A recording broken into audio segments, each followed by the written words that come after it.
Hey everyone, back with another project. This one's a real quick one. I'm doing this for a customer after hours. Look out for my shop update because I'm going to explain some things that are changing around here. Anyway, this is after hours now. A customer just dropped this off to me. Just some angle iron in these casters. What he wants me to do is he wants me to build like a moving dolly type thing for a commercial oven. Commercial oven's going in, I believe, a Red Lobster or something like that. And it's about a 1,000-pound oven. So I'm building this rack so it can sit in there permanently and they can move it forward, move it back, clean behind it, stuff like that. So I've got the frame basically welded out right now. I need to do some more welding, but it's strong, it's squared up. Didn't bother to show you guys that because it's not that important. What is important is this front lip. This thing's sitting upside down right now. As you can see, these casters are up. This front lip, obviously, that one piece of angle iron is different from the rest, the way it's sitting. The reason being is that the front doors on this oven open up, and if this went the other way, you know, flip back around, it would hit the oven doors. So I have it so it sits the other way. One thing that I want to point out that's kind of important, if you're building something like this and you're using, you know, an overlap type joint like that instead of miter cutting, especially if you're going to weld on casters or even bolt on casters. If you look right here, you got a big gap. So what I'm going to do is I'm going to take some 1/8" plate that I have sitting over here, and I'm going to cut out some triangles that'll fill that gap and come across here and weld into a butt joint on this edge, and it will be an overlap joint on this side. Then I'll grind down that weld that's going to be welded all the way across there to there so I can clamp down the caster again, then weld the caster to it all the way around. If you don't do that, then your casters are going to be sitting off, you know, because you'll have it clamped down here and then it's going to be kind of cockeyed.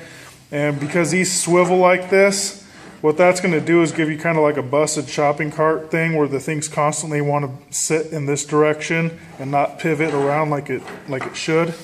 So that's one thing to keep in consideration if you're building something like this. The other is to make sure that if you have your side joint over here, your side bar, sitting on top of this, it also needs to sit on top of this. Okay, stay consistent with those types of things. It'll make your build so much easier. One of the things that I asked the customer was if these lap joints were going to cause an issue with putting the oven on there, sliding it on, and potentially hitting these lap joints. He said no. What he's going to end up doing is, I guess, lifting it up and then just setting it down into it, and then it's never coming off of it. It's never going to move more than maybe a couple feet. So it's not real important for cross bracing or to beef this up, even though the stove's you know, about 1,000 pounds, because all the weight's going to be on the corners. So anyway, that's where we're at. I'm going to be using my Everlast I-MIG 200 to weld everything up. Great machine. And I'm also going to be using my Everlast PowerPlasma 50 to cut out those triangle pieces. I'll put a link down in the description for both of those machines where you can find them on Amazon. I'm not sponsored by Everlast or anybody else for that matter. Look out for my shop update, and that'll kind of clarify some things for you guys, because I actually had to go out and get a full-time job. Anyways, but if you guys are interested in those machines and you choose to purchase them through Amazon, it does help me out after you click on those links in the description. Hell, if you buy anything off Amazon after clicking on those links, within 24 hours it helps me out. So keep that in mind. Anyways, those machines will be on there. One thing I want to tell you is I'm going to do a follow-up video about this Everlast PowerPlasma 50. And the reason being is that my new job has a thermodynamics, I believe it is. Yeah, it's thermodynamics 50 amp plasma cutter. It's an older model, so you know, I'm going to do a personal opinion review on the two machines, even though I'm not going to have video of the other machine, and just give you some tips on what to look out for, and just my opinion on which machine is overall better.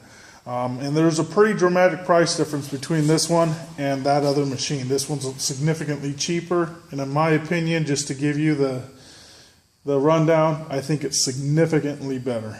Significantly, not a little bit, significantly. So we'll talk about that in a later video. Anyway, that's it for now. Sit tight. I'll be back once I get these pieces cut out, and I'll show you a little bit of welding in this video. All right, talk to you guys in a second.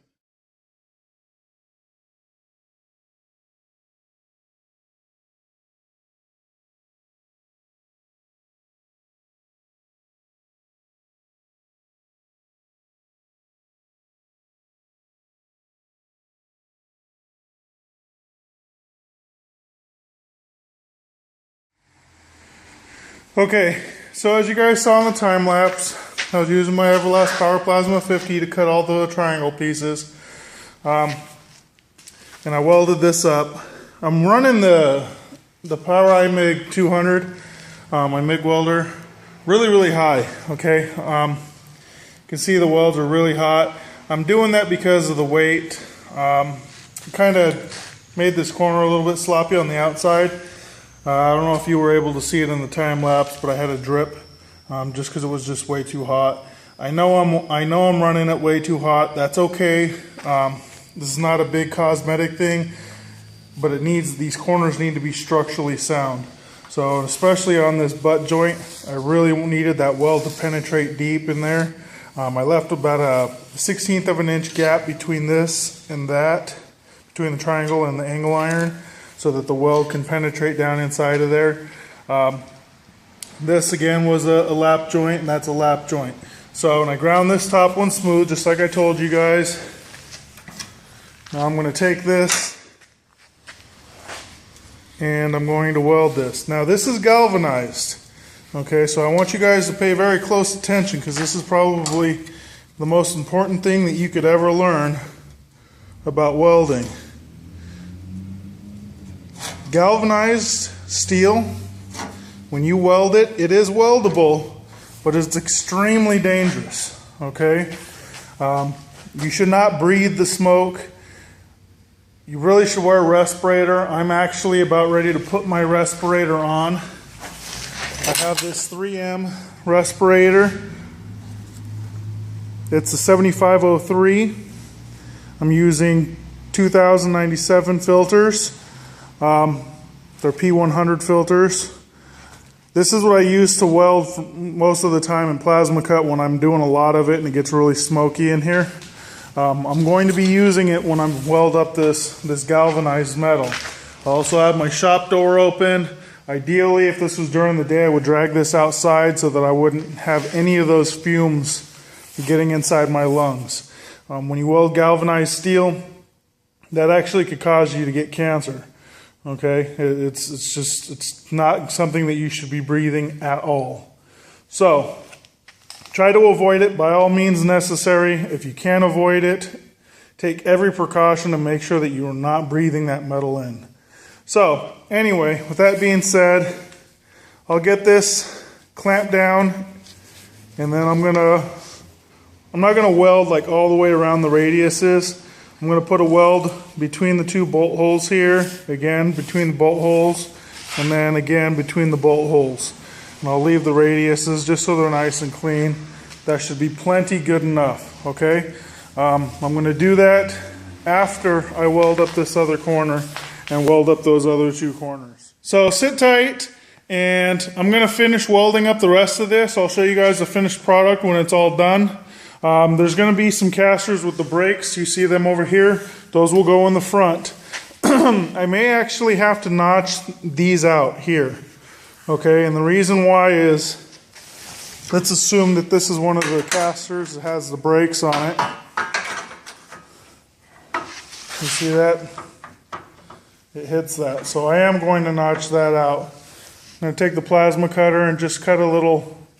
Try to keep it clean and consistent, just a little radius. Keep some of the angle iron on here, and just cut about half of this off on both sides, and try to keep it consistent, because this is going to be the front. Okay, this is what the customers will see. The restaurant. So I want to keep that cut nice and uniform on both sides, measurements accurate. So I'll be using again my plasma cutter to do that. So sit tight, I'll show you the finished product. Okay, so here it is, it's all done. I'm inside of my house. I gotta leave this out for the customer tomorrow. I forgot to shoot the last video outside or in the shop, so it's all done. It sits nice and flat, works real good. All the measurements are spot on. Customer should be happy. Let's see here, our clearance for the tires. Equal on both sides. So that's it.